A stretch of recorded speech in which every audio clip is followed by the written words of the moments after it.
이번에는 여기 계신 정치 고수들과 함께 이 주목할 정치권 뉴스를 발언으로 좀 정리를 해보려고 해요. 그래서 잡은 오늘의 주제, 저격 발언입니다. 박수현 전 수석님, 어떤 저격 발언을 가져오셨어요? 아무래도 지난번 우리 앞에서도 논의를 했습니다만 자유총연맹 행사에 가서 했던 반국가 세력, 이 발언에 저는 충격을 받았습니다. 이게 대통령님 발언인가.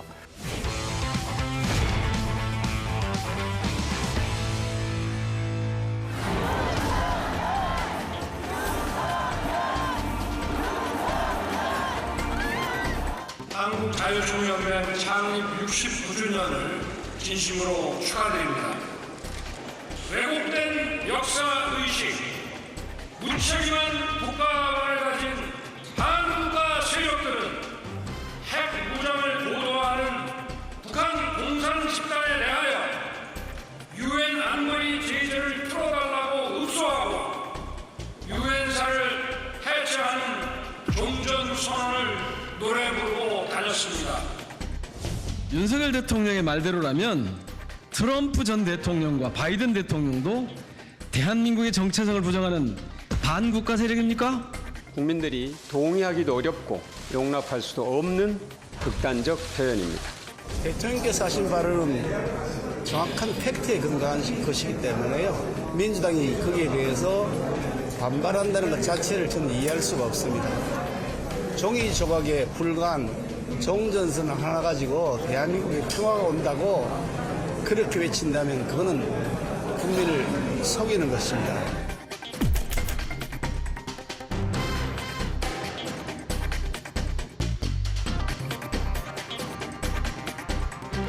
대통령실은 특정 세력을 겨냥한 건 아니다라고 했지만 전임 정부를 저격한 발언이다라고 보시는 거죠? 그러니까 지금 대통령실이 안쓰러운 건 뭐냐면 대통령께서 세게 한번 뭘 실수를 해놓으시면 그걸 아니다라고 해명하기가 바쁜데 해명이 안 돼, 수습이 안 되고 그러면 당이 나서가지고 또 해명을 한답시고 똥볼을 또 세게 차요.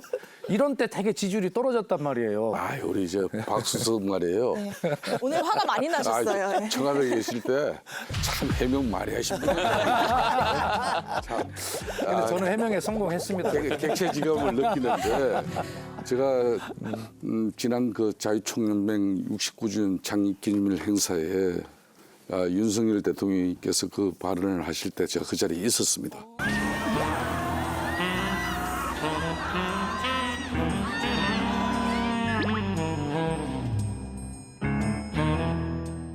제가 그때 자총에 이렇게 창립총회에 참석한 거는 1999년도에 딴 사람도 아닌 김대중 대통령이 참석을 했었어요. 그게 24년 전에.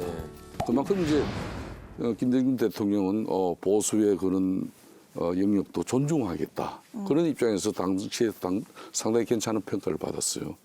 24년 만에 이제 윤석열 대통령께서 감회 어린 그 그날 축사를 했는데 원고를 보지 않고 본인이 할 수 있는 그런 정도였어요. 그냥.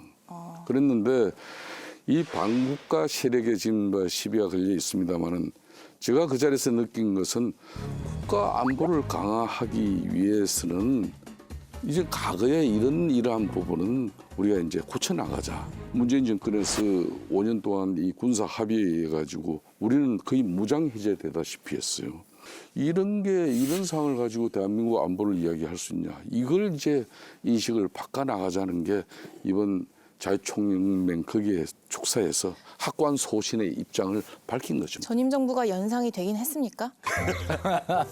이걸 뭐 거의 부정할 필요는 저는 없다 봐요. 역시 평소에 이렇게 화통하고 통이 넓은 우리 김성태 전 원내대표님께 이렇게 인정을 하시는군요.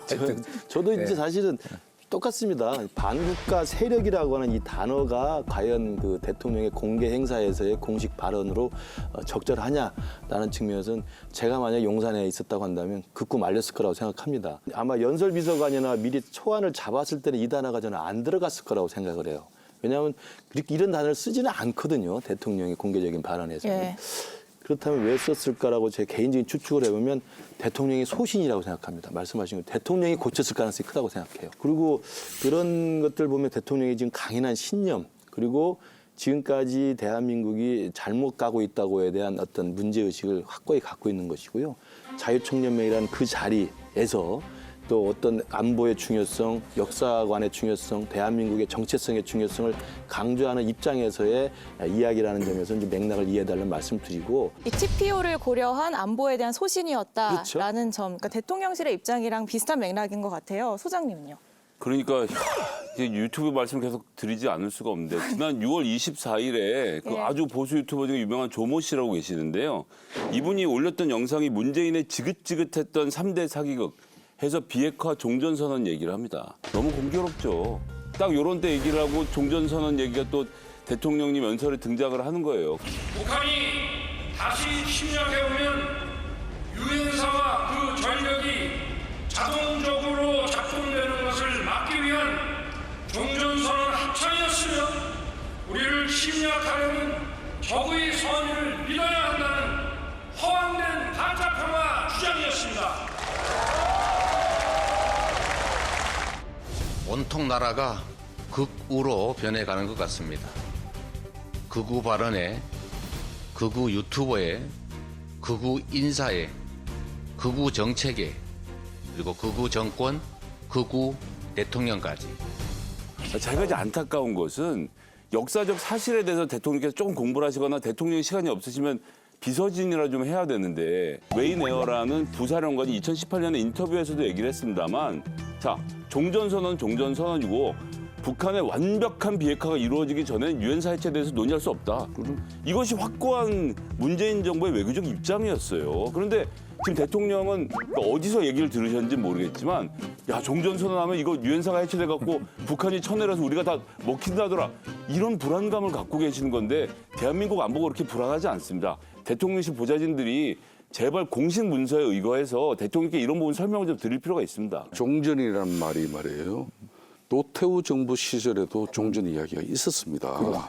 이때 정전이라는 것은 말 그대로 유엔사가 그대로 유지하면서 진정한 항구적인 한반도 평화가 이루어지기 전까지는 이 정전 체제라는 것은 손을 못 대는 거예요. 맞아요. 문재인 정권의 이 남북관계 기조에서도 그 내용은 그대로 내용은 그렇게 잡는데 실질적으로 보십시오. 북한은 대려 남북 연락 사무소를 폭발을 해버리고 이 9.19 군사 합의 자체를 갖다가 지키지를 않는 거예요. 그런 측면에서 이번에 윤석열 대통령께서 반국가 세력을 이야기한 것은 자유 대한민국을 흔들고 위협하는 그런 세력들 이런 거는 이제 발본색원해야 된다는 게 저는 대통령의 확고한 의식이에요. 이걸 뭐 우리 용산이나 우리 국민의힘 이쪽에서도 부정해서는 안 된다. 이거는 뭐 대통령의 너무나 확고한 소신이기 때문에. 이렇게 센 발언, 대통령의 이 강한 발언이 나온 배경이 뭔지 좀 짚어보면요. 일각에서는 내년 총선을 위한 지지층 결집을 위한 발언이다. 라고 얘기를 하던데. 제가 최근에 대통령실 이야기를 들을 법한 언론인 한 사람 만나서 이야기를 들은 건데 대통령실 최근에 국정 운영 지지도가 굉장히 안정화됐다. 내부적으로 이렇게 평가를 하고 있답니다. 깜짝 놀랐는데요. 실제로 안정화됐다라고 평가를 하고 여기만 다지면 된다라고 보시는 것 같아요. 이 발언은 정확히 총선용이죠. 우리 진영은 확실하게 뭉쳐서 가야 된다. 지난번 박근혜 정부가 무너졌던 것은 결국 콘크리트 지지층의 분열로부터 시작된 것이기 때문에 이 중도층이 중요하기보단 우리 쪽이 중요하다. 지금 지지율을 1년 넘게 45%를 넘어보려고 하다가 안 되니까 대통령실이 전략적으로 수정을 해서 40을 지키고 간다라고 하시는데 글쎄요 선거는 51% 싸움인데 11% 어떻게 하시려고 하는 건지 잘 모르겠습니다. 김성애 소장님이 이제 기대를 섞어서 이제 말씀하시는 것 같고 이제 수도권에 계시는 교수님 많이 불안하시죠. 그렇게 예. 하시면 김성태 의원님이나 저 같은 경우 힘들어지죠. 저는 그렇게 할 일은 전혀 없다고 보고요.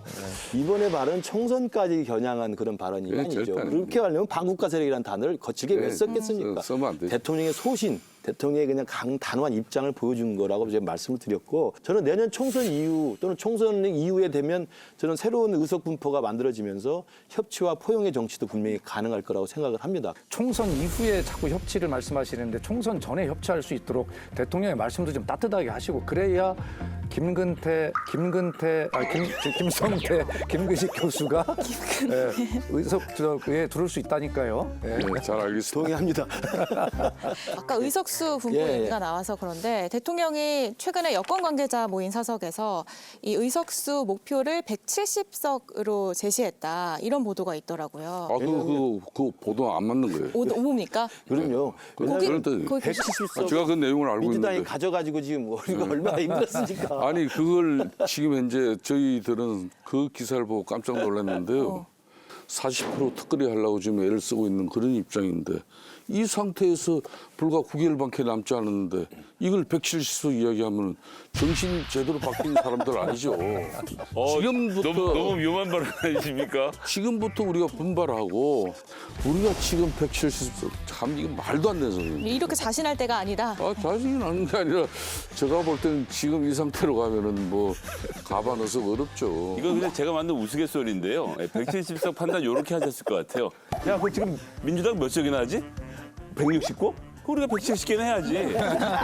이런 차원이 아니었을까. 웃고 넘어가는 걸로. 저는 이제 총선에 이번에 하도 우리가 여소야대에서 많이 당해봐가지고 네. 170석이라고 하는 것은 민주당 170석에 우리가 너무 당해가지고 트라우마가 있어서 나온 단어 숫자일 거예요. 저는 김성태 의장님 말씀에 전적으로 동의합니다.